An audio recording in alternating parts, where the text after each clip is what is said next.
I'm Frederick March. I'm here to show you what the best practices are to change your life and to become more successful in everything you do. This is episode 18, False Assumptions. How you doing? Red Fred here. Okay, my podcast is about false assumptions. So I have this basic equation that I came up with, which is negative assumption plus negative assumption equals false positive. Now, it doesn't have to be just two variables. It could be multiple variables, but the reality is no matter what, however many negative false positives that you calculate together, it's going to be a negative concept of yourself. So that's how it works. So let's just say, for example, you're thinking about yourself and you're thinking,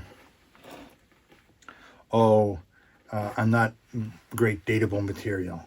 Women don't seem to want to date me because I'm not that great looking. I'm overweight. I don't take care of myself, and that kind of a situation. And I don't make a lot of money. So you have these two false positives. So you say you're not very good looking. That's a false positive. You can't make the determination of if you're good looking for somebody else. Never can. That's not your place to do that. Your place is just to do the best with what you have. If that means starting to work out, lose weight, get in shape, take care of yourself, then do that. Is that what you need to do? That's what you need to do. It's that process alone will start changing how you feel about yourself. And that feeling about yourself is what changes a lot about how you're perceived by people.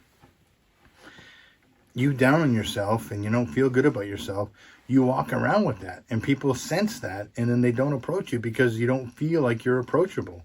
You're blocked off, you're closed off, so people don't want to approach you. And so you're thinking, because I don't have a lot of money, because I'm not great looking, because I'm not very good in social situations, so people are not interested, so nobody wants to date me. Well, you think you're not dateable because of those situations. That's a false positive. You're not dateable. You just have negative concepts about yourself that you think are positive. You think that you know for a fact that you are not good looking enough. That's not the case. You don't know what somebody else will like or dislike. So you just have to do the best with what you have. That's it. You don't know what somebody's perspective is on finances. Maybe they're financially independent. They don't need you to have making all the money. Maybe as long as you're having a job and you're working, then they'll be happy with that. As long as you're not sitting on their couch and sponging from them, but you're actually contributing, well, then they're happy with that, And as far as social situations, that's something you learn. And it's not just something you learn, it's something you need to change your perspective on. We need to change our perspective on who we are as a person. You need to think of yourself as being interesting, to go into a situation and be interesting. And the reality is, you don't really have to be all that interesting. You really don't. You know what makes people really, really interesting at a party? Is when they're interested in other people. All you need to know how to do is ask questions and listen. And then ask follow-up questions based on what you're listening to. You're an active listener, all of a sudden you become exponentially more attracted to women and to men. So when you go into a social situation, hey, how you doing? My name is Frederick. What's your name? Oh, that's nice. What do you do? You ask the question. What do they do? They tell me to do. Oh, that's interesting. I knew somebody who did that before. They used to say that this is the situation with that job. Do you feel the same way? Oh, you do? Yeah. What do you like about it, though? Man, you're now interested in what they're thinking. We're talking about what they're involved in their life. That makes you very interesting. I remember somebody telling once on a podcast, they were saying that they didn't feel like they were very good in social situations. And so what they would do is every time they would go into a networking event or something like that, because they didn't have a lot of background in business and all kinds of stuff, they would ask lots of questions. So they would go to these networking events, they'd ask lots of questions. They would go to a public speaking event, they would ask lots of questions. And they would get to know the people and talk to the people. almost every time that person would go into the situation, they would say at the end, people would say, you're the most interesting person here. But, they didn't even ask about them one time. They were, I'm asking about you. I want to know how you're doing. How do you feel? How are you doing? And when you focus on other people and you look them in the eye when you're talking to them, it creates a huge connection with people. The people I find, I'm socially awkward because I don't know how to interact. You don't have to know how to interact. You just have to know how to ask questions and look people in the eye. That's all you have to do. That's it. And if you have a hard time looking them in the eye, look them right between the eyes. They can't tell the difference. Looks like you're looking in their eye. So look between their eyes. Hey, how you doing? What's going on? That's it. Right, so I think this is a situation we have with a lot of stuff in ourselves. Like even with our jobs, we get a job and then maybe it's time we're supposed to be getting a raise, but we don't say anything about it because you have an assumption like, at any minute, you should just be happy you have a job because at any minute you can lose it. And, don't push the barrier. Don't try to go up the ladder because, you go up the ladder, like you try to get up the ladder, well, maybe you'll fail and you'll lose your job altogether. And so then you don't go through the steps. You don't grow in that career, in that field. For me personally, I'm guilty of that kind of situation. I rarely ever stepped up in a job anywhere because what I do is I'm just happy just to have the job. I have the job, and then I look for something else. I try to find something else that is more suitable than what I'm looking for. I don't even consider moving up the ranks within the business. Most of the time because I think I'm just going to get fired soon anyways, because it's not that I'm a bad employee, I'm a good employee, but I've been fired so many times for reasons that are not even real, not true or whatever. So you just like, okay, you never know what could happen. And that is true. You can never know what could happen. But that's not how you should base your life. You need to know the value that you bring to the situation. You need to remember that, hey, I'm a good quality, like for me, for example, I'm a very good, hardworking employee. I am always there on time. I'm never late. I'm always polite to the people that I interact with and courteous, and I do my paperwork. And still, I feel like it all the time that at any moment I could lose my job. It doesn't matter if I'm doing really well. I just feel that all the time. But that's my struggle that I'm dealing with inside of my heart. Like that I need to know that, hey, this is a false positive. False negative. That's not a reality. This is a perception that I have that becomes my reality because I have the perception. So we need to change those perceptions and really look and do a deep dive into why we are the way we are. Why do we act the way we act? And realize and accept the fact that maybe what we believe about ourselves is not actually based on reality, but our perception of what reality is. Because our perceptions really are the thing that we walk in all the time.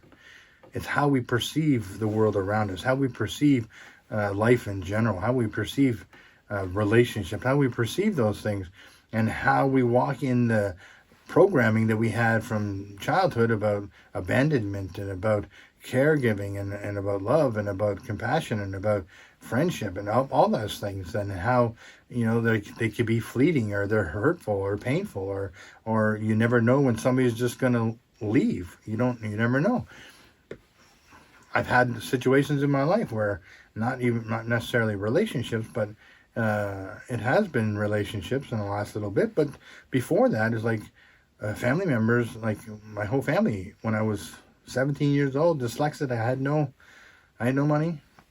They moved away, and I couldn't go because I wasn't in school and I didn't have a job. So that was the rule. If you're not in school, you don't have a job, you can't live at home. So I was left alone in an apartment building when my whole family moved into a new house in another area. It was so hard, and it felt to me like, because my dad died when I was 2, but in my mind as a child, he left. My brother's father, who wasn't a great guy anyways, I wasn't sad to see him go, but inside I still felt like he left. People will leave.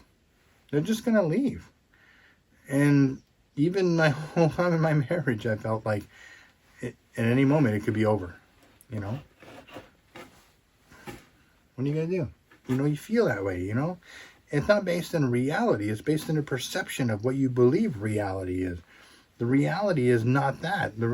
And maybe my own personal self-esteem issues about being a good husband or being a good friend or being a good son and what I needed to do and, how I needed to suppress me in order to try to be the best for them that I could, that I never stood up and said, I need this. What about me? I need that. My parents didn't understand the level of confusion I was having at that time in my life with not being I couldn't read. They didn't know I couldn't read. I graduated from high school. As far as they're concerned, the teachers graduated me because I could read. I couldn't read. I didn't tell anybody that. That was a deep down dirty secret in my heart.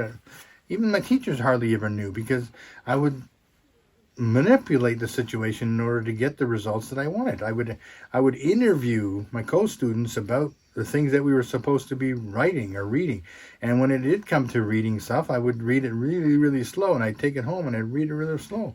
Or I just wouldn't pay attention, I didn't do great in grade school or high school. I just barely got by in both.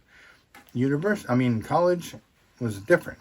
In college, I was valedictorian, but that was a different environment, right? And I was a different person. But anyways, so perception of who we are is what we walk in most of the time. And we need to change that because our perception is not our reality. It's just a perception. We need to seek the truth. And the truth is within the Almighty, the God. And if you go into prayer and even reading the Bible, the Bible is an old book. It's been around for a long time, but the truth is still in there. You read it and it'll tell you what you are, how God sees you.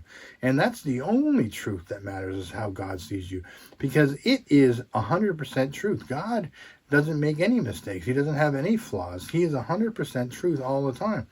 The only thing we can depend on, because we are not 100% truth. We walk in deception and misunderstanding and bad thinking and hurts and pain and suffering.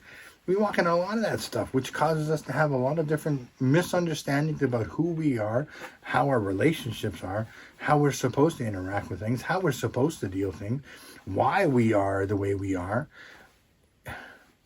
I mentioned it in one of my previous videos that I had a revelation about the fact that I felt like in order to protect myself against the bullies, I needed to be big. And in my mind and in my heart, I knew that if I got smaller, then I was in danger of getting hurt. So I needed to stay big to protect myself. Now, maybe when I was a little kid, that was accurate, But when I'm an adult and now I'm staying big is just staying overweight. Yes, okay, maybe you look more large and more menacing, but it's not good for you. It's bad for you. Physically, you get in pain and suffering. You can get diseases and disorder, all kinds of stuff. And because of that understanding, because of that mindset, because of the way I was thinking, and because I also had a thought process that was, oh, I'm always going to be overweight. I'm never going to be thin, and I had those thoughts, and whenever I tried to lose weight, it wouldn't be successful because it was going against my perception about who I was. I am a large man. I'm never going to lose weight. I need to be big. And it would fail. It would fall apart and fail. Not because I was doing anything wrong, because I was walking in a perception that was flawed, that I thought was reality. My assumptions were false. So there's a lot of those things in us that we need to look at and figure out and walk out of. And we do so many of those on a daily basis. Even something as simple as, let's say you're driving down the street and then some guy cuts you off and you get so upset. Why are you upset? You know why most of us get upset? For some reason we feel like that's a personal slight against us. They're disrespecting us. They're pushing in front of us and they're taking and cutting us off. And it has nothing to do with you. It has something to do with what that person's going through. And maybe they didn't even see you. But we perceive that it's against us. We get upset, we get angry, we get frustrated. And it can ruin your whole day. It has nothing to do with you. And if your personality was settled, if your heart was settled, it wouldn't even bother you. You'd be like, oh, go ahead. It's more important for you to be ahead of me, so go ahead. And then that's it. It's gone. It's over. No reaction. So, yeah, there's a lot of things to figure out about ourselves, but it can be done. It can be done. I'm doing it. I'm working things out. I'm going through a lot of stuff right now. I mean, a lot of stuff. A lot of big things happening in my life. A lot of changes that I'm not super keen on. But what are you going to do? I've worked my best to do what I needed to do to get things that I needed to get done, and it didn't happen. So I need to just continue. Start over. Do better. That's what I'm doing. It's an interesting situation. Life, I'm talking about. Not my situation. Life in general. We are here to learn as much as we can and to help as many people as we can. And how we help people? By learning who we are and why we do what we do. And relaxing those things inside of us. And learning how to calm ourselves down. And learning how to be peaceful and patient. And to be able to share that with other people so maybe they can get a revelation and they can change the way they're reacting to a situation. Too many of us are walking around with false assumptions about ourselves, about why we are the way we are. And we don't even really know the truth. We don't even know where our perceptions come from. And sometimes we need to figure that out. Sometimes you don't. Sometimes you just got to say, that is not reality. I am precious, lovely, wonderful person, awesome. Okay, so if that's who I am, and I'm blessed, and if that's who I am, then you start walking in that understanding about who you are, and walking in that, and don't become arrogant, because that's part of we can't be arrogant. You just have to be patient with yourself and with other people. That's it. Okay. I love you. I hope you enjoy this. I'm being a little scruffy. I was moving today, so I didn't get a chance to shave. What are you going to do? Okay, I love you. Great big hug. Bless you. I pray that you continue in your walk, change your life, change the way you feel about yourself, change the way you feel about the situation.